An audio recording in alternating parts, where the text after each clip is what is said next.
وَلَقَدْ يَسَّرْنَا الْقُرْآنَ لِلذِّكْرِ فَهَلْ مِن مُّدَّكِرٍ۔ اور ہم نے قرآن کو سمجھنے کے لیے آسان کر دیا، تو کوئی ہے جو سوچے سمجھے۔ صوت القرآن، قرآن کی آواز۔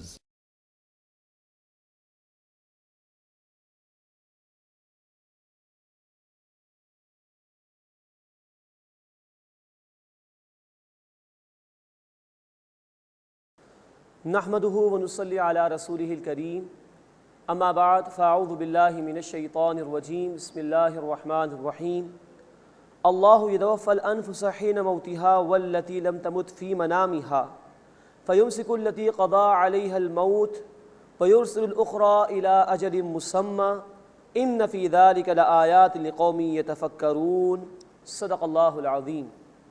سورۃ الزمر آیت نمبر 42 سے ہم اپنا مطالعہ شروع کر رہے ہیں۔ اب اس سورہ مبارکہ کا 5واں رکوع شروع ہو رہا ہے۔ اس رکوع میں اللہ تعالیٰ کی قدرتوں کا بیان ہے، مشرکین کی بے بسی کا ذکر ہے اور مادہ پرستی کی نفی فرمائی گئی ہے۔ اللہ یتوفی الانفس حین موتہا، اللہ روح کو انسان کی موت کے وقت قبض کر لیتا ہے۔ والتی لم تمت فی منامہا، اور جو موت نہ پائے اس کی نیند میں روح قبض کر لیتا ہے۔ فیمسک التی قضی علیہ الموت، تو جس کی موت کا فیصلہ کر دیا جاتا ہے اس کو تو اللہ روک لیتا ہے، اس کی روح واپس نہیں لوٹائی جاتی۔ ویرسل الاخری الی اجل مسمى، اور دوسروں کو چھوڑ دیتا ہے ایک مقررہ وقت تک کے لیے۔ ان فی ذلک لآیات لقوم یتفکرون، بے شک اس میں ان لوگوں کے لیے نشانیاں ہیں جو غور و فکر کرتے ہیں۔ اللہ تعالیٰ یہ بیان فرما رہے کہ نیند کی حالت میں بھی انسان کی روح قبض کر لی جاتی ہے۔ روزانہ اللہ تعالیٰ اپنی قدرت لوگوں کے سامنے پیش کرتے ہیں۔ انسان مرتا ہے، دوبارہ زندہ ہو جاتا ہے۔ یہی وجہ ہے کہ اللہ کے رسول صلی اللہ علیہ وسلم نے ہمیں دعا سکھائی، بخاری شریف اور مسلم شریف میں الفاظ ہیں، سوتے وقت یہ دعا پڑھنی چاہیے، اللہم بسمک اموت و احیا، اللہ تیری نام سے میں مرتا بھی ہوں اور جیتا بھی ہوں۔ صبح بیدار ہوئے تو پھر دعا ہے، الحمدللہ الذی احیانا بعد ما اماتنا والیہ النشور، تمام شکر تعریف اللہ کے لیے ہے جس نے ہمیں ہماری موت کے بعد زندگی عطا فرما دی اور ہمیں لوٹ کر اللہ کی طرف جانا ہے۔ تو ایک روح قبض ہونے کا معاملہ روزانہ ہے۔ اللہ دکھا رہا ہے کہ اسی طرح اللہ تمہیں اس دنیا میں بالآخر موت دے گا، اور جو روزانہ تمہیں زندہ کر رہا ہے، نیند کی حالت سے اٹھا کر دوبارہ روح عطا کر رہا ہے، وہ قیامت کے دن دوبارہ تمہیں زندگی عطا فرمائے گا۔ تو جن کی زندگی باقی ہوتی ہے اس دنیا کے اندر، ان کی روح لوٹا دی جاتی ہے جب وہ بیدار ہوتے ہیں، اور جس کے لیے طے ہو جاتا ہے کہ اس کی موت کا وقت آ گیا، اس کی روح واپس نہیں لوٹائی جاتی۔ ان فی ذلک لآیات لقوم یتفکرون، بے شک اس میں ان لوگوں کے لیے نشانیاں ہیں جو غور و فکر کرتے ہیں۔ تنہا یہی نظام اللہ کی معرفت کے لیے بہت بڑی دلیل ہے، اسی میں غور و فکر کر کے انسان اللہ کو پہچان سکتا ہے اور آخرت پر یقین لا سکتا ہے۔ ام اتخذوا من دون اللہ شفعاء، کیا انہوں نے اللہ کے سوا شفاعت کرنے والے بنا لیے ہیں؟ قل اولو كانوا لا يملكون شيئا ولا يعقلون، اے نبی صلی اللہ علیہ وسلم فرما دیجئے خواہ اس صورت میں بھی کہ وہ کچھ بھی اختیار نہیں رکھتے اور نہ وہ کچھ سمجھ رکھتے ہو، تب بھی تم انہیں اللہ کے ہاں سفارش کرنے والا سمجھتے ہو۔ قل للہ الشفاعۃ جمیعا، اے نبی صلی اللہ علیہ وسلم فرما دیجئے شفاعت کل کی کل اللہ کے لیے ہے۔ ہاں، اللہ کے نیک بندے شفاعت کریں گے لیکن اللہ کے اذن سے۔ سورۃ البقرہ آیت نمبر 255، من ذا الذی یشفع عندہ الا باذنہ، کون ہے جو اللہ کے حضور شفاعت کر سکے کسی کی مگر اللہ کی اجازت سے۔ یہ حق شفاعت ہے، نیک بندوں کے لیے ہوگی، ظالمین کے لیے نہیں ہوگی، لیکن کل اختیار اللہ کا ہے۔ اللہ کی اجازت کے بغیر نہ کوئی سفارش کر سکے گا، نہ اللہ کی اجازت کے بغیر کسی کے لیے سفارش ہو سکے گی۔ قل للہ الشفاعۃ جمیعا، اے نبی صلی اللہ علیہ وسلم فرما دیجئے شفاعت کل کی کل اللہ کے لیے ہے۔ لہ ملک السماوات والارض، اسی اللہ کے لیے ہے جو کچھ آسمانوں اور زمین میں ہے۔ ثم الیہ ترجعون، پھر اسی کی طرف تم سب لوٹائے جاؤ گے۔ وَإِذَا ذُكِرَ اللَّهُ وَحْدَهُ اشْمَأَزَّتْ قُلُوبُ الَّذِينَ لَا يُؤْمِنُونَ بِالْآخِرَةِ، اور جب اللہ واحد کا ذکر کیا جاتا ہے تو جو لوگ آخرت پر ایمان نہیں رکھتے ان کے دل متنفر ہو جاتے ہیں۔ یعنی جب اللہ کی توحید کا بیان ہو، ایک اللہ کو ماننے کی بات کی جائے، ایک اللہ کے احکامات پر عمل کرنے کی بات کی جائے تو ان کے منہ بگڑ جاتے ہیں۔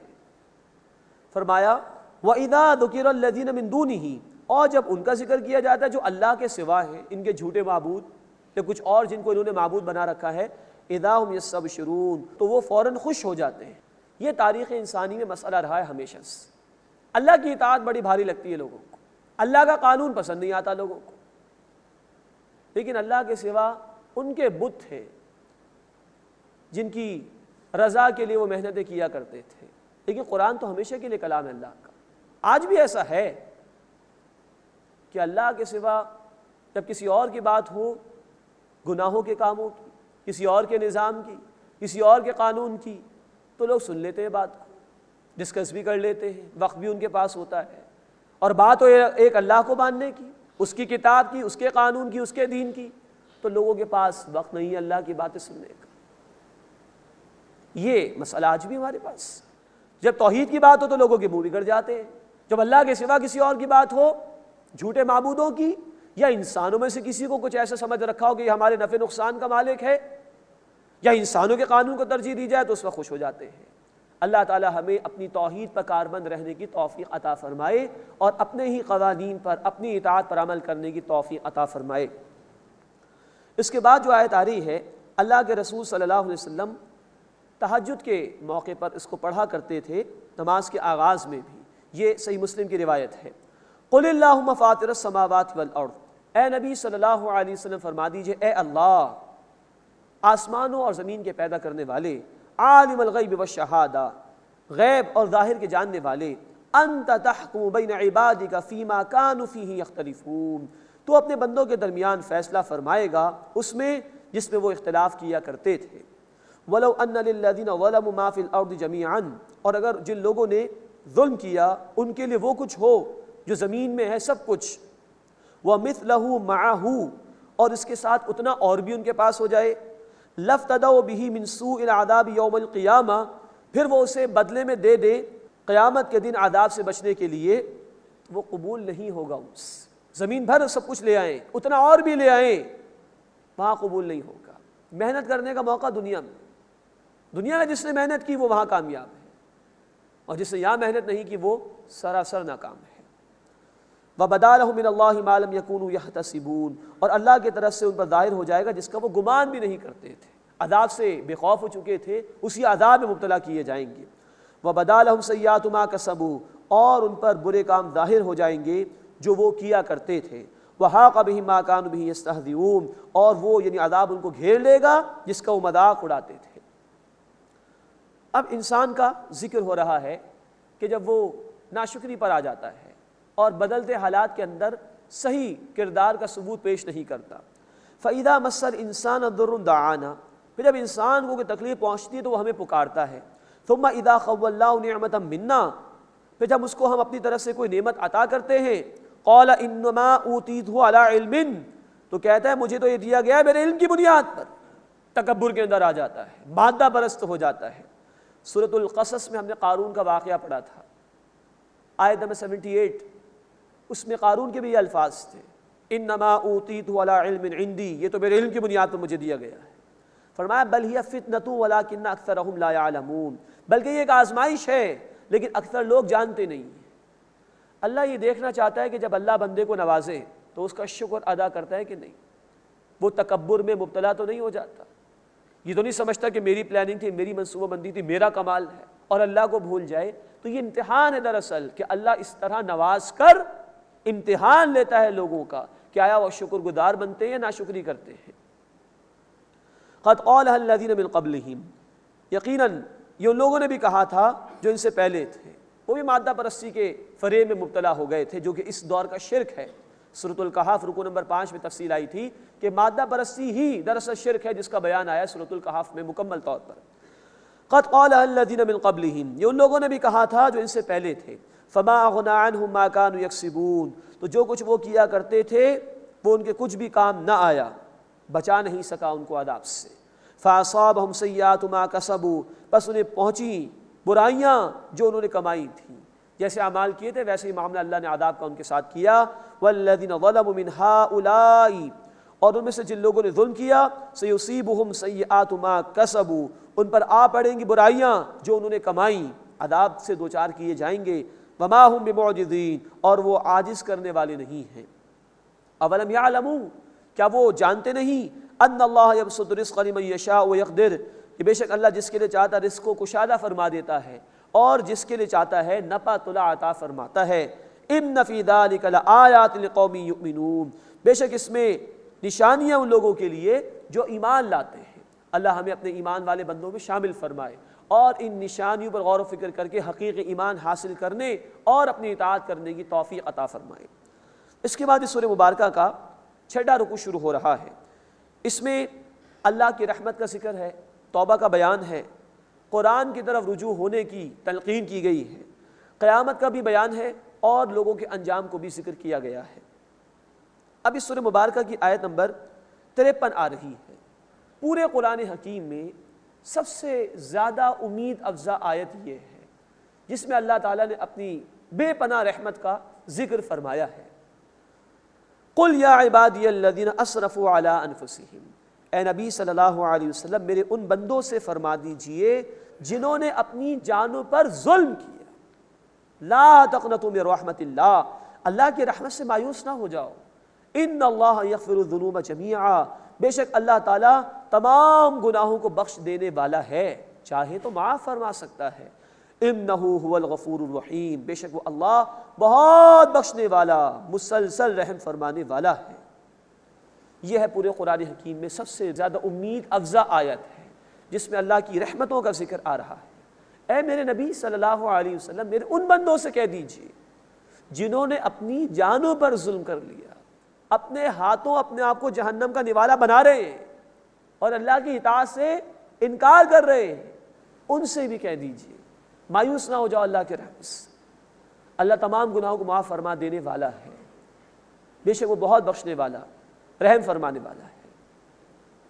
دیکھیے دنیا میں ہم اگر کسی سے ناراض ہو جائیں تو ہم اس کو تو دیکھنا بھی پسند نہیں کرتے، کوئی ہماری فرما برداری نہ کرے، ہماری بات نہ مانے، ہماری مرضی کے خلاف 2-3 مرتبہ کر لے تو ہم تو اس کا چہرہ دیکھنا پسند نہیں کرتے۔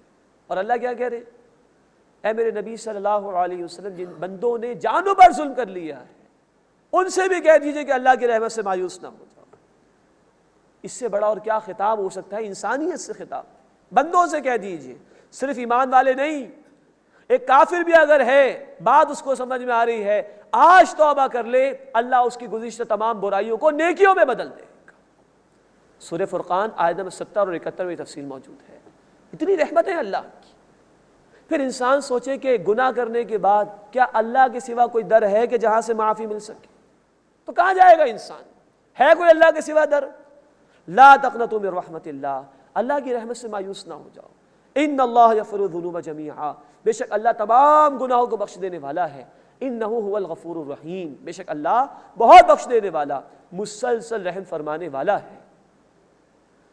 اللہ کی رحمت کا عالم تو یہ ہے، اللہ کے رسول صلی اللہ علیہ وسلم نے فرمایا، صحیح مسلم کی روایت ہے، اللہ نے اپنی رحمت کے 100 حصے فرمائے، ایک حصہ مخلوق کو دیا، 99 حصے اللہ نے اپنے پاس رکھے۔ وہ ایک حصہ ہے کروڑ لوگ، کوئی باپ ہے، کوئی ماں ہے، کوئی بیٹا ہے، کوئی بیٹی ہے، کوئی بہن ہے، کوئی بھائی ہے، کوئی شوہر ہے، کوئی بیوی، جو ایک دوسرے سے محبت کر رہے ہیں۔ یہ اللہ کی رحمت کے 100 میں سے ایک حصے کا ظہور ہے۔ اور اللہ کے رسول صلی اللہ علیہ وسلم نے فرمایا کہ اسی ایک حصے کی رحمت کا ظہور ہے کہ ایک گھوڑا بھی یا ایک گھوڑی بھی احتیاط سے قدم رکھتی ہے کہ اس کے بچے کو تکلیف نہ پہنچ جائے۔ یہ 100 میں سے ایک حصے کا ظہور ہے۔ یہ کروڑ انسان اس وقت ایک دوسرے سے محبت کرنے والے، کروڑ انتقال کر گئے، بے شمار جانور ہیں جو اپنی اولادوں سے محبت کرتے ہیں۔ یہ اللہ کی 100 میں سے ایک حصے کی رحمت کا ظہور ہے۔ تو جس اللہ کے پاس 99 حصے ہوں گے اس کی رحمت کا عالم کیا ہوگا، ہم اندازہ نہیں کر سکتے اس کا۔ لیکن فرمایا آگے، اس رحمت کا مستحق بننے کے لیے محنت کرنی ہوگی۔ چاہتے ہو کہ اللہ تمہیں بخش دے تو محنت کرنی ہوگی۔ فرمایا وَأَنِيبُوا إِلَىٰ رَبِّكُمْ، اور رجوع کرو اپنے رب کی طرف، لوٹ آؤ اپنے رب کی طرف، وَأَسْلِمُوا لَهُ مِن قَبْلِ أَن يَأْتِيَكُمُ الْعَذَابُ، اور اس کے فرما بردار بن جاؤ اس سے پہلے کہ تم پر عذاب آ جائے، ثُمَّ لَا تُنصَرُونَ، پھر تمہاری مدد نہیں کی جائے گی۔ آج مہلت ہے، لوٹ آؤ اللہ کی طرف، اللہ کا دروازہ کھلا ہے، اس کی طرف لوٹ آؤ اور اس کے فرما بردار بن جاؤ۔ یہ ہے توبہ۔ توبہ کے اصل معنی لوٹ آنے کے ہیں، پلٹ آنے کے ہیں۔ بندہ گناہ کر رہا تھا، چھوڑ کر واپس آ جائے، بندہ کسی حکم پر عمل نہیں کر رہا تھا، عمل کرنا شروع کر دے، یہ لوٹ آنا اصل توبہ ہے۔ اور اللہ کے رسول صلی اللہ علیہ وسلم نے فرمایا ابن ماجہ شریف کی حدیث میں، التائب من الذنب کمن لا ذنب لہ، گناہ سے توبہ کر لینے والا، لوٹ آنے والا ایسا ہے گویا اس نے گناہ کیا ہی نہ ہو۔ اور اللہ کے رسول صلی اللہ علیہ وسلم نے فرمایا جامع ترمذی کی حدیث میں، تمام کے تمام بنی آدم گناہ گار ہیں، لیکن بہترین گناہ گار وہ ہیں جو توبہ کر لیتے ہیں۔ گناہ ہو جانا بڑا مسئلہ نہیں، گناہ کے بعد اس پر اڑے رہنا یہ بڑا مسئلہ ہے، توبہ نہ کرنا یہ بڑا ایشو ہے۔ آ جاؤ اللہ کی طرف، وَأَنِيبُوا إِلَىٰ رَبِّكُمْ، اور لوٹ آؤ اپنے رب کی طرف، رجوع کرو اپنے رب کی طرف۔ یہ ہے اصل توبہ۔ صرف رحمت کی امیدیں لگا کر نہ بیٹھو، رحمت کا مستحق بننے کی کوشش کرو، سچی توبہ کرو۔ سورہ تحریم آیت نمبر 8 میں کہا گیا، توبوا الی اللہ توبۃ نصوحا، توبہ کرو اللہ کے حضور میں سچی اور پکی توبہ، جس کی کچھ شرائط ہیں۔ دل میں ندامت ہو کہ مجھ سے گناہ ہو گیا ہے، مجھ سے نافرمانی ہو گئی ہے، آئندہ نہ کرنے کا عزم اور ارادہ ہو کہ اے اللہ آئندہ نہیں کروں گا۔ زبان پر بھی الفاظ ہوں جو قرآن حکیم میں آئے ہیں، احادیث مبارکہ میں آئے ہیں استغفار کے لیے۔ پھر جو گناہ ہے اس کو بالفعل چھوڑ دے انسان، یا کسی حکم پر عمل نہیں کر رہا تھا عمل کرنا شروع کر دے، نماز ادا نہیں کر رہا تھا ادا کرنا شروع کر دے، سود لے رہا تھا لینا چھوڑ دے۔ یہ ہے لوٹ آنا اصل۔ اور ہاں، اگر بندوں کے حقوق میں حق تلفی کی ہے، ماں باپ، اولاد، رشتہ دار، پڑوسی، دوست، ساتھ کام کرنے والے، تو بندوں سے معافی مانگنا ضروری ہے، اللہ معاف نہیں فرماتا ہے۔ یہ ہے شرائط توبہ کی، یہ ہے اصل لوٹ آنا۔ اللہ ہمیں سچی توبہ کرنے کی توفیق عطا فرمائے۔ اس توبہ میں ایک پہلو انفرادی سطح پر ہے کہ گناہوں کو چھوڑ دو، ایک اجتماعی سطح پر ہے، ایک اس امت کی توبہ ہے، اس امت نے اس کام کو چھوڑ دیا جس کام کے لیے امت پیدا کی گئی تھی۔ اللہ تعالیٰ فرماتے ہیں سورہ آل عمران آیت نمبر 110، کنتم خیر امۃ اخرجت للناس تأمرون بالمعروف وتنہون عن المنکر، مسلمانوں تم بہترین امت ہو، تمہیں لوگوں کے لیے پیدا کیا گیا ہے، تم نیکی کا حکم دو گے اور برائی سے منع کرو گے۔ یہ کام امت نے چھوڑ دیا، تو اجتماعی سطح پر یہ توبہ ہے ہماری کہ آئے ہم دین پر خود بھی عمل کریں اور انسانیت تک اللہ کے دین کی دعوت کو پہنچائیں، اور اللہ کے دین کو قائم کر کے نمونہ انسانیت کے سامنے پیش کریں۔ یہ امت کی ذمہ داری، یہ ہماری اجتماعی توبہ ہوگی۔ اللہ ہمیں انفرادی سطح پر بھی توبہ کرنے کی توفیق عطا فرمائے اور اجتماعی سطح پر بھی توبہ کرنے کی توفیق عطا فرمائے۔ وَأَنِيبُوا إِلَىٰ رَبِّكُمْ، اور رجوع کرو اپنے رب کی طرف، لوٹ آؤ اپنے رب کی طرف، چھوڑ دو نافرمانی کے کاموں کو۔ وَأَسْلِمُوا لَهُ مِن قَبْلِ أَن يَأْتِيَكُمُ الْعَذَابُ، اور اس کے فرما بردار بن جاؤ اس سے پہلے کہ تم پر عذاب آ جائے۔ ثُمَّ لَا تُنصَرُونَ، پھر تمہاری مدد نہیں کی جائے گی، پھر کوئی مہلت نہیں دی جائے گی۔ آج رجوع ہو جاؤ اللہ کی طرف، آج مہلت ہے۔ اللہ ہمیں سچی توبہ کرنے کی توفیق عطا فرمائے، تمام گناہوں کو ترک کر دینے کی توفیق عطا فرمائے۔ اللہ ہمیں اپنے فرائض کو ادا کرنے کی توفیق عطا فرمائے۔ اللہ ہمیں انفرادی توبہ کرنے کی بھی توفیق عطا فرمائے، اور اللہ ہمیں اجتماعی توبہ بھی کرنے کی توفیق عطا فرمائے۔ وَاتَّبِعُوا أَحْسَنَ مَا أُنزِلَ إِلَيْكُم مِّن رَّبِّكُمْ، اور پیروی کرو بہترین طریقے پر اس کی جو نازل کیا گیا ہے تمہارے جانب تمہارے رب کی طرف سے، یعنی قرآن۔ من قبل ان یاتیکم العذاب بغتۃ، اس سے پہلے کہ تم پر اچانک عذاب آ جائے، وانتم لا تشعرون، اور تمہیں اس کا شعور بھی نہ ہو۔ اللہ کی طرف رجوع ہونے کے لیے قرآن ذریعہ ہے، آؤ اس قرآن کی طرف، اس کو سمجھو بھی، اس کی تلاوت بھی کرو، لیکن سب سے بڑھ کر کہا جا رہا ہے اس کی پیروی کرو بہترین طریقے پر۔ یہ قرآن اللہ کی رسی ہے۔ اللہ نے کہا سورہ آل عمران آیت نمبر 103 میں، وَاعْتَصِمُوا بِحَبْلِ اللَّهِ، اللہ کی رسی کو مضبوطی سے تھام لو، تبھی اللہ سے جڑو گے، تبھی اللہ کی طرف رجوع ہو سکے گا۔ اور اللہ کے رسول صلی اللہ علیہ وسلم نے فرمایا جامع ترمذی کی حدیث میں کہ قرآن ہی اللہ کی مضبوط رسی ہے۔ کہا جا رہا ہے کہ وَاتَّبِعُوا أَحْسَنَ مَا أُنزِلَ إِلَيْكُم مِّن رَّبِّكُمْ، اور بہترین طریقے پر پیروی کرو اس کی جو تم پر نازل کیا گیا ہے۔ تمہاری طرف بھیجا گیا ہے اللہ کی طرف سے جو کہ تمہارا رب ہے، یعنی قرآن۔ یہ قرآن اللہ سے تمہیں قریب کر دے گا۔ اس میں اللہ کی آیات ہیں، اللہ کی معرفت کے دلائل موجود ہیں، اللہ کے احکامات موجود ہیں، اللہ کی بشارات بھی ہیں، شوق پیدا ہوگا اطاعت کا، اللہ کے ڈراوے بھی ہیں، بدی سے بچنے کا جذبہ پیدا ہو جائے گا۔ آؤ اس قرآن کی طرف لوٹ آؤ۔ یہ ہے اصل توبہ جس کا ذکر آ رہا ہے۔ اس کی طرف رجوع ہونا چاہتے ہو، قرآن کو تھامو۔ اللہ ہمیں اس قرآن پر دل سے ایمان لانے کی توفیق عطا فرمائے، اسے پڑھنے کی، اسے سمجھنے کی، اس پر عمل کرنے کی اور اس کو عام کرنے کی توفیق عطا فرمائے۔ وَاتَّبِعُوا أَحْسَنَ مَا أُنزِلَ إِلَيْكُم مِّن رَّبِّكُم، اور پیروی کرو بہترین طریقے پر اس کی جو تم پر تمہارے رب کی طرف سے نازل کیا گیا، من قبل ان یأتیکم العذاب بغتۃ، اس سے پہلے کہ تم پر اچانک عذاب آ جائے، وانتم لا تشعرون، اور تمہیں خبر بھی نہ ہو۔ اس کے بعد 3 حسرتیں بیان ہو رہی ہیں مجرمین کی، نافرمانوں کی۔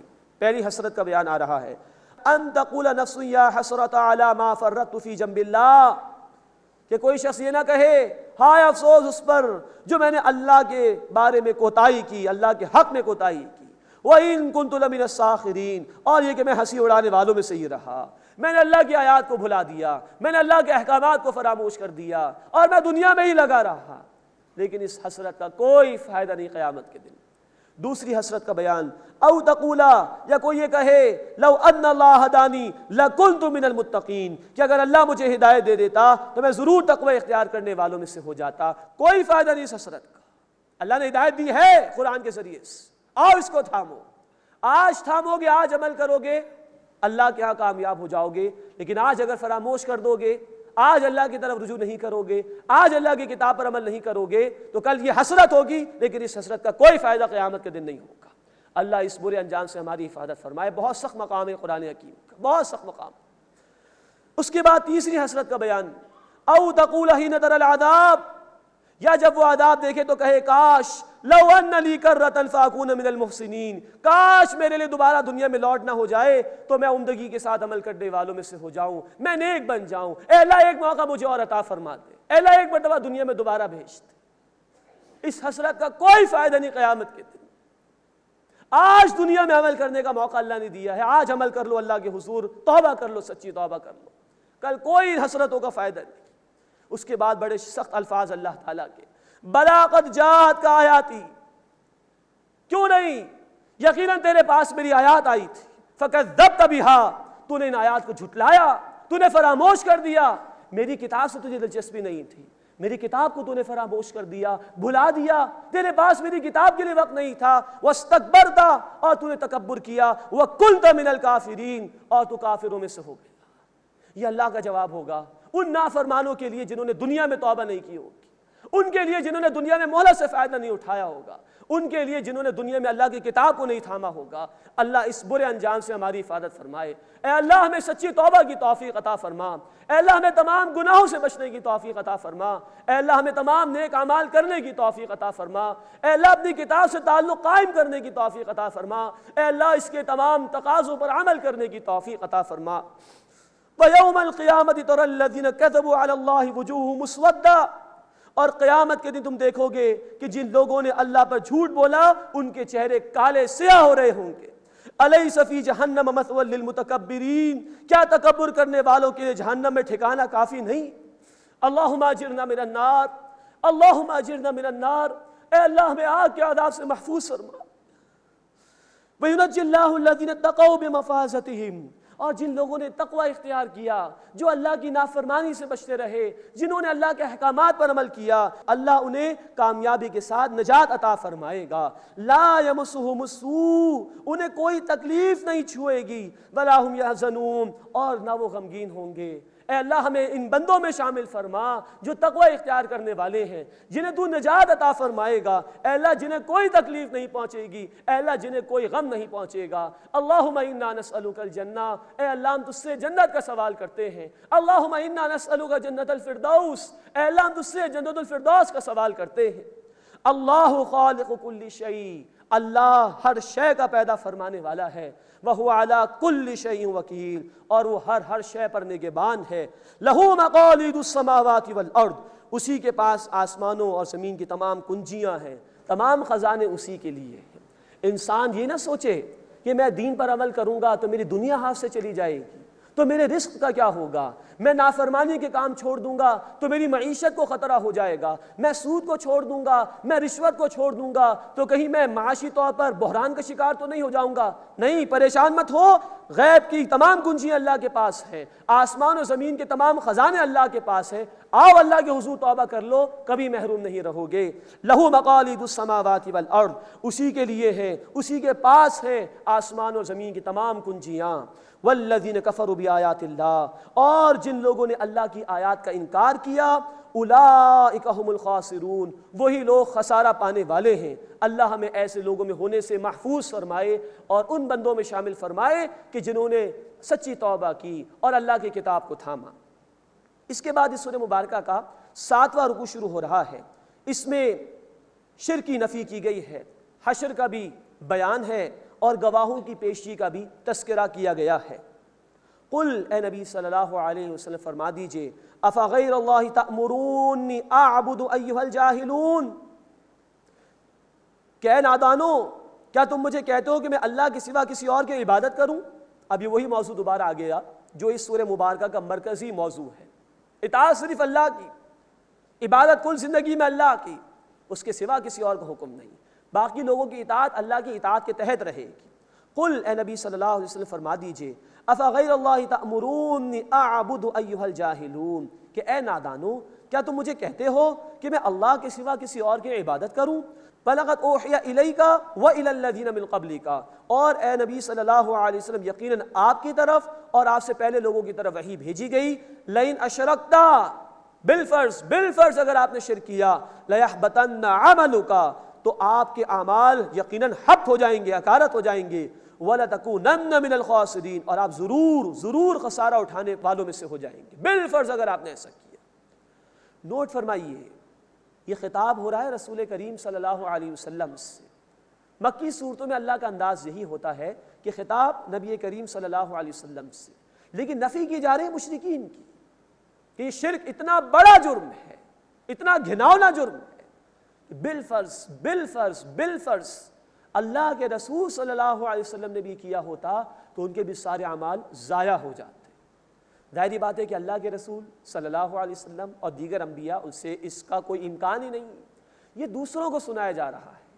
یہ اسی طرح کا انداز ہے کہ جب ہم کسی محفل میں ہوتے ہیں، کسی کا بچہ شور کر رہا ہوتا ہے تو ہم اس کو سمجھانے کے لیے یا اس کے والدین کو متوجہ کرنے کے لیے اپنے بچے کو دیکھ کر زور سے ڈانٹنا شروع کرتے ہیں تاکہ اس بچے کو نصیحت ہو، اس کے والدین اس کو روکنے کی کوشش کریں۔ تو گویا اللہ ان مجرمین سے، ان انکار کرنے والوں سے کلام بھی نہیں کرنا چاہ رہا، تو وہ اپنے حبیب کو خطاب کر رہا ہے صلی اللہ علیہ وسلم، لیکن سنایا جا رہا ہے مشرکین کو کہ یہ شرک اتنا گھناؤنا جرم ہے، اتنا گھناؤنا جرم ہے کہ بالفرض اگر کسی رسول نے بھی کیا ہوتا تو ان کے تمام اعمال ضائع ہو جاتے۔ یہ ہے شرک کی شناعت۔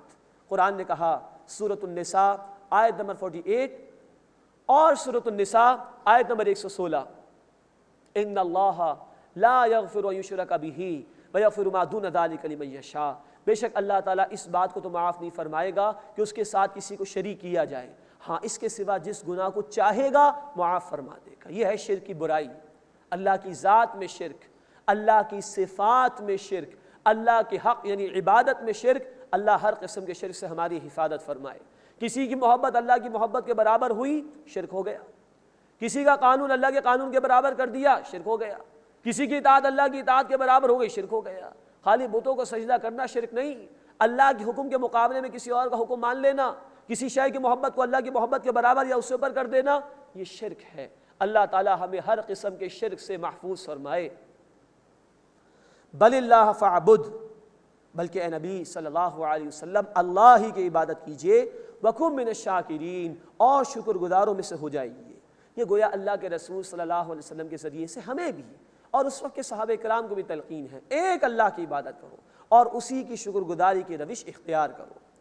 وما قدر اللہ حق قدرہ، اور انہوں نے اللہ کو نہ پہچانا جیسا کہ اللہ کو پہچاننے کا حق تھا۔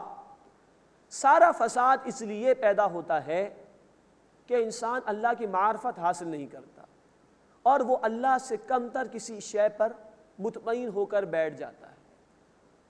تاریخ میں جن لوگوں نے شرک کیا ان کی بنیادی وجہ ایک یہ بھی تھی کہ انہوں نے اللہ کو پہچانا نہیں، حالانکہ اس پوری کائنات میں اللہ کی نشانیاں موجود ہیں، انسانوں کے اپنے اندر اللہ کی نشانیاں موجود ہیں جن پر غور و فکر کے نتیجے میں اللہ کی معرفت حاصل ہوتی ہے۔ انسان جان لیتا ہے کہ اللہ ہی خالق ہے، مالک ہے، رازق ہے، تمام تر اختیار اللہ ہی کا ہے، اس سے پھر وہ شرک نہیں کرتا۔ لیکن جو اللہ کی معرفت حاصل نہیں کرتا وہ کمتر پر مطمئن ہو کر بیٹھ جاتا ہے۔ بعض اوقات یہ بات سمجھ میں نہیں آتی وہ کیسے بے وقوف لوگ تھے کہ بتوں کو سجدہ کرتے تھے، بتوں سے دعائیں مانگتے تھے۔ تو اس بات کو ذہن نشین رکھنا چاہیے کہ انسان کی جب مت ماری جائے، عقل ماری جائے اس کی، تو وہ اس طرح کی حرکتیں کرتا ہے۔ جب وہ اللہ کی معرفت حاصل نہیں کرتا، اللہ کے انعامات پر غور و فکر نہیں کرتا، تو اس طرح کی حرکتوں پر وہ آمادہ ہو جاتا ہے۔ لیکن جو اللہ کی نشانیوں پر غور و فکر کرے، اللہ کے لیے شکر کے جذبات اختیار کر لے، وہ اللہ کے سوا کسی اور کو نہیں پکارتے، وہ اللہ کے سوا کسی اور سے توقعات وابستہ نہیں رکھتے۔ اللہ ہمیں ان لوگوں میں شامل فرمائے جو صرف اللہ کو پکارنے والے ہیں، جو اللہ کی اس کائنات پر غور و فکر کرتے ہیں، خود اپنے اندر جھانکتے ہیں۔ اسی کے قرآن نے اس کی دعوت دی ہے۔ مثلا سورہ آل عمران آیت نمبر 190 میں قرآن نے کہا ان فی خلق السماوات والارض واختلاف اللیل والنہار لآیات لأولی الالباب، بے شک آسمان اور زمین کی تخلیق میں اور رات اور دن کے آنے جانے میں عقل مند لوگوں کے لیے نشانیاں ہیں۔ اسی طرح قرآن نے کہا سورۃ الذاریات آیت نمبر 21 وفی انفسکم افلا تبصرون، تمہارے اپنے اندر اللہ کی نشانیاں موجود ہیں، کیا تم غور و فکر نہیں کرتے؟ تو انسان جب ان باتوں پر غور و فکر کرے گا تو اللہ تک پہنچے گا، نہیں کرے گا تو کسی کمتر پر، بت پر یا کسی اپنے جیسے انسان پر راضی ہو کر بیٹھ جائے گا اور شرک میں مبتلا ہو جائے گا۔ وما قدر اللہ حق قدرہ، اور انہوں نے اللہ کو نہیں پہچانا جیسا کہ اللہ کے پہچاننے کا حق تھا۔ والارض جميعا قبضته یوم القیامہ، اور تمام زمین روز قیامت اللہ کی مٹھی میں ہوگی۔ والسماوات مطویات بیمینہ، اور آسمان کل کا کل اللہ کے دائیں ہاتھ میں لپٹے ہوں گے۔ سبحانہ، اللہ اس سے پاک ہے، وتعالی، اور بہت بلند ہے، عما یشرکون، اس سے جو وہ شرک کرتے ہیں۔ بخاری شریف کی حدیث بھی ہے کہ اللہ زمین اور آسمان کو اپنے ہاتھ میں لے گا روز قیامت اور اس کو گھمائے گا اور کہے گا میں ہوں بادشاہ، میرے سوا کوئی بادشاہ نہیں ہے۔ دنیا میں لوگوں نے کچھ اللہ نے جو اختیار دیا اس کی بنیاد پر دعوے کیے خدائی کی، جیسے فرعون نے دعویٰ کیا۔ سورہ النازعات آیت نمبر 23 میں الفاظ ہیں فقال انا ربکم الاعلی، اسے کہا میں تمہارا سب سے بڑا رب ہوں۔ تو اللہ ایسے ظالموں کو دکھا دے گا زمین و آسمان کو ہاتھ میں لے کر، میں ہوں حقیقی بادشاہ، میرے سوا کوئی نہیں ہے۔ یہ کل اختیار اللہ ہی کا ہے۔ سبحانہ وتعالی عما یشرکون، اللہ اس سے پاک ہے اور بہت بلند ہے جو وہ شرک کرتے ہیں۔ وَنُفِخَ فِي الصُّورِ، اور سور پھونکا جائے گا، فَصَعِقَ مَن فِي السَّمَاوَاتِ وَمَن فِي الْأَرْضِ إِلَّا مَن شَاءَ اللَّهُ، تو جو کوئی آسمانوں اور زمین میں ہے بے ہوش ہو جائے گا سوائے اس کے جسے اللہ چاہے۔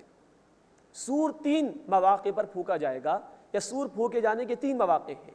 ایک کا ذکر ہم نے پڑھا تھا سورہ النمل آیت نمبر 87 میں، وہاں نفخہ فزع کا ذکر ہے، فَفَزِعَ مَن فِي السَّمَاوَاتِ وَالْأَرْضِ، کہ گھبراہٹ پیدا ہو جائے گی جب سور پھونکا جائے گا پہلی مرتبہ، اور پورے زمین و آسمان میں جو لوگ بھی ہوں گے وہ گھبراہٹ کا شکار ہو جائیں گے۔ وہ پہلا سور ہوگا۔ یہاں اس مقام پر صاعق، بے ہوشی طاری ہو جانا، یہ دوسرے سور کا ذکر ہے۔ اور تیسری مرتبہ سور پھونکے جانے کا ذکر ہے اسی آیت کے اختتام پر فَإِذَا هُمْ قِيَامٌ يَنظُرُونَ، اللہ کے حضور کھڑے ہونے کے لیے سور پھونکا جائے گا اور تمام کے تمام لوگ میدان میں جمع ہو جائیں گے حشر کے، اور اللہ کے سامنے ان کی حاضری ہوگی۔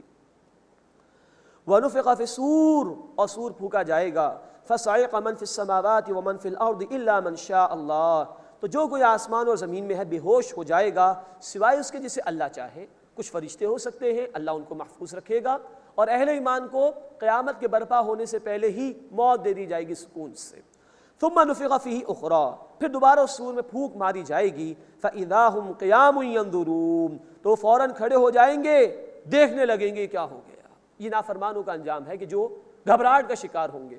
فرما بردار بھی کھڑے ہوں گے حشر کے میدان میں، لیکن وہ سکون کے اندر ہوں گے۔ تو یہ تیسری مرتبہ سور کا ذکر ہوا کہ میدان حشر میں اللہ کھڑا کر دے گا اور وہ دیکھتے رہ جائیں گے یہ کیا ہو گیا۔ وَأَشْرَقَتِ الْأَرْضُ بِنُورِ رَبِّهَا، اور زمین اپنے رب کے نور سے چمک اٹھے گی۔ وَوُضِعَ الْكِتَابُ، اور کتاب رکھ دی جائے گی، اعمال نامے پیش کر دیے جائیں گے۔ وَجِیءَ بِالنَّبِیِّینَ وَالشُّہَدَاءِ، اور انبیاء اور گواہ لائے جائیں گے۔ ہر نبی اپنی امت کے خلاف گواہی دیں گے۔ سورہ النساء آیت نمبر 41 اور سورۃ النحل آیت نمبر 89 میں تفصیل آ چکی ہے۔ انبیاء اپنی امتوں کے خلاف گواہی دیں گے، والشہداء اور گواہ بھی پیش ہوں گے۔ انسان کے 6 اعضاء گواہی دیں گے۔ سورہ النور آیت نمبر 24 زبان گواہی دے گی۔ سورہ یاسین آیت نمبر 65 ہاتھ اور پیر گواہی دیں گے۔ سورہ حامیم السجدہ آیت نمبر 20 اور 21 انسان کی سماعت، انسان کی بصارت اور انسان کی کھال یہ گواہی دیں گے۔ 6 اعضاء گواہی دیں گے۔ پھر سورۃ الانفطار وہاں ذکر ہے کہ یہ کرامن کاتبین فرشتے گواہی دیں گے۔ پھر سورہ زلزال یومئذ تحدث اخبارہا زمین بھی گواہی دے گی۔ اور سب سے بڑی گواہی تو خود اللہ کی ہوگی۔ علیم بذات الصدور، اللہ ایک ایک بات سے واقف ہے، سینوں کے رازوں تک سے واقف ہے۔ وجیء بالنبیین والشہداء اور انبیاء اور گواہ لائے جائیں گے۔ وقضی بینہم بالحق اور ان کے درمیان حق کے ساتھ فیصلہ کر دیا جائے گا۔ وہم لا یظلمون اور ان کے ساتھ ظلم نہیں کیا جائے گا۔ ووفیت کل نفس ما عملت اور ہر شخص کو پورا بدلہ دے دیا جائے گا جو اس نے عمل کیا۔ وَهُوَ أَعْلَمُ بِمَا يَفْعَلُونَ اور اللہ خوب جانتا ہے جو کچھ وہ کرتے ہیں۔ اللہ اس محاسبے کو ہمارے لیے آسان فرمائے۔ اللہم حاسبنا حسابا یسیرا، اے اللہ ہمارے حساب کو آسان فرما۔ اس کے بعد اس سورہ مبارکہ کا 8واں اور آخری رکوع آ رہا ہے۔ اس میں اللہ تعالیٰ نے آخرت کے انجام کا ذکر کیا ہے اور اس بات کا ذکر بھی ہے کہ قیامت میں جب تمام فیصلے ہو جائیں گے تو بالآخر فرشتوں کے درمیان بھی فیصلہ کر دیا جائے گا۔ وسیق الذین کفروا الی جہنم زمرا اور کفر کرنے والے ہانکے جائیں گے گروہ در گروہ جہنم کی طرف۔ حتی اذا جاؤہا یہاں تک کہ جب وہ وہاں آئیں گے یعنی جہنم پر۔ فتحت ابوابہا اس کے دروازے کھول دیے جائیں گے۔ وقال لہم خزنتہا اور ان سے کہیں گے اس جہنم کے محافظ، الم یاتکم رسل منکم یتلون علیکم آیات ربکم وینذرونکم لقاء یومکم ھذا کیا تمہارے پاس تمہیں میں سے رسول نہیں آئے تھے جو تم پر تمہارے رب کی آیات تلاوت کرتے تھے اور اس دن کی ملاقات سے تمہیں خبردار کرتے تھے؟ یہ گویا کہ مجرمین کی ذلت میں اور اضافہ کرنے کا معاملہ ہوگا۔ انجام تو بتا دیا گیا، اب تو جہنم میں ڈالے جا رہے ہیں اور رسوائی ہے۔ قالوا بلا وہ کہیں گے ہاں ہاں، ولیکن حقت کلمۃ العذاب علی الکافرین لیکن کافروں پر عذاب کی بات پوری ہو چکی، لیکن اس دن ماننے کا کوئی فائدہ نہیں۔ ماننے کا موقع اس دنیا کے اندر ہے۔ یہ ہے جہنمیوں کا بیان کہ وہاں جب پیش کیے جائیں گے تو دروازے کھولے جائیں گے، جیسے جیل خانہ ہوتا ہے، حوالات، دروازہ کھولا جاتا ہے مجرمین کے لیے پھر بند کر دیا جاتا ہے، وہاں سے نکل نہیں سکیں گے۔ قیل ادخلوا ابواب جہنم خالدین فیہا کہا جائے گا تم جہنم کے دروازوں میں داخل ہو جاؤ اس میں ہمیشہ رہنے کے لیے۔ فبئس مثوى المتکبرین بس برا ہے تکبر کرنے والوں کا ٹھکانہ۔ اللہم اجرنا من النار، اللہم اجرنا من النار، اے اللہ ہمیں آگ کے عذاب سے محفوظ فرما۔ اب اللہ کے نیک بندوں کا ذکر ہے، جنت والوں کا بیان آ رہا ہے۔ وسیق الذین اتقوا ربهم الی الجنۃ زمرا اور جن لوگوں نے اپنے رب کا تقوی اختیار کیا، دنیا میں رہے اللہ کی نافرمانی سے بچتے رہے، انہیں ان کا رب جنت کی طرف لے جائے گا گروہ در گروہ، وہاں استقبال ہوگا ان کا۔ حتی اذا جاؤہا یہاں تک کہ جب وہ وہاں پہنچیں گے یعنی جنت پر، وفتحت ابوابہا اس حال میں کہ اس کے دروازے کھلے ہوں گے، ان کا استقبال کیا جائے گا، ویلکم کہا جائے گا۔ وقال لهم خزنتها اور اس جنت کے محافظ ان سے کہیں گے سلام علیکم تم پر سلام ہو، طبتم بہت خوب رہے، فادخلوها خالدین بس اس میں داخل ہو جاؤ ہمیشہ ہمیشہ رہنے کے لیے۔ اللہم انا نسألک الجنہ، اللہم انا نسألک الجنہ، اے اللہ ہم تجھ سے جنت کا سوال کرتے ہیں۔ یہ ہے قرآن کا اسلوب۔ قرآن حکیم جہاں جہنم کا ذکر کرتا ہے وہاں جنت کا ذکر بھی کرتا ہے۔ بعض لوگ کہتے ہیں کہ جی ہر وقت ڈرایا جاتا ہے، بات صحیح نہیں، یہ بات غلط ہے۔ اللہ نے جہاں جہنم کا ذکر کیا وہاں جنت کا ذکر بھی کیا ہے، تو دونوں باتیں ساتھ ساتھ رہنی چاہیے۔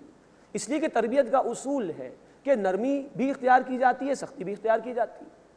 بعض لوگ کہتے ہیں کہ بھائی بہت زیادہ ڈرایا گیا، بہت زیادہ ڈرایا گیا، تو ان سے عرض یہ کہ پھر ڈر جائیے، ڈرنا چاہیے انسان تاکہ وہ جہنم سے بچا لیا جائے اور کوشش کرنی چاہیے اس سے بچنے کی۔ تو یہ تربیت کا بھی اصول ہے، نرمی اور سختی دونوں انداز اختیار کیے جاتے ہیں تاکہ رغبت بھی پیدا ہو اور خوف بھی پیدا ہو اور انسان نیک عمل پر آمادہ ہو جائے اور برے عمل سے بچنے کی کوشش کرے۔ وقالوا الحمد للہ الذی صدقنا وعدہ، اور وہ اہل جنت کہیں گے تمام شکر تمام تعریف اللہ کے لیے ہے جس نے اپنا وعدہ سچا فرمایا۔ وَأَوْرَثَنَا الْأَرْضَ نَتَبَوَّأُ مِنَ الْجَنَّةِ حَيْثُ نَشَاءُ، اور ہمیں اس زمین کا وارث بنا دیے جنت میں سے کہ ہم جہاں چاہیں اس میں ٹھکانہ اختیار کریں۔ فَنِعْمَ أَجْرُ الْعَامِلِينَ، تو کیا یہ اچھا بدلہ ہے عمل کرنے والوں کا۔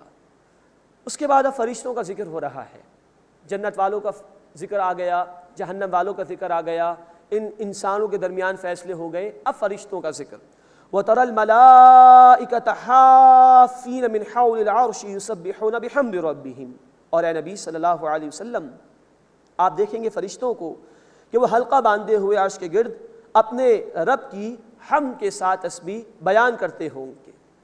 بعض فرشتے وہ ہیں کہ جنہوں نے اللہ کے عرش کو تھاما ہوا ہے، ان کی طرف بھی اشارہ ہے کہ وہ اللہ کی تسبیح بیان کرتے ہیں، اللہ کی حمد کے ساتھ تسبیح بیان کرتے ہیں۔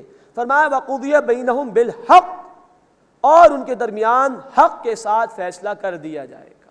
فرشتوں کو بھی اللہ تعالیٰ نے شعور عطا فرمایا ہے، ان میں بھی کانشیس ہے، ان میں بھی بعض مسائل میں اختلاف ہوتا ہے۔ احادیث میں جیسے کہ ذکر آیا، کبھی ایسا بھی اختلاف ہوتا ہے کہ اس شخص کی جس کا انتقال ہوا، یہ روح قبض کرنے والے نیک لوگوں کی روح قبض کرنے والے فرشتے ہوں یا وہ فرشتے ہوں کہ جنہوں نے برائی کا عمل کیا۔ احادیث میں اس طرح کے حالات بیان کیے گئے ہیں۔ تو اگر فرشتوں کے درمیان اس طرح کا کوئی اختلاف ہوگا تو اللہ تعالیٰ اس کا بھی فیصلہ فرما دیں گے۔ یہ ہے سب سے آخری فیصلہ قیامت میں جو فرشتوں کے درمیان کر دیا جائے گا۔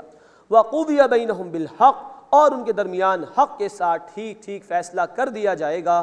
وَقِيلَ الْحَمْدُ لِلَّهِ رَبِّ الْعَالَمِينَ، اور کہہ دیا جائے گا تمام شکر تمام تعریف اللہ کے لیے ہے جو تمام جہان والوں کا رب ہے۔ یعنی ان تمام فیصلوں کے بعد پوری کائنات پکار اٹھے گی، ہر طرف اللہ کی حمد ہی حمد ہوگی، ہر طرف اللہ تعالیٰ کا شکر ادا کیا جائے گا۔ اللہ تعالیٰ ہمیں بھی اپنے شکر گزار بندوں میں شامل فرمائے اور اللہ ہمیں اپنی اطاعت کرنے کی توفیق عطا فرمائے۔ آمین یا رب العالمین۔ وآخر دعوانا الحمد للہ رب العالمین۔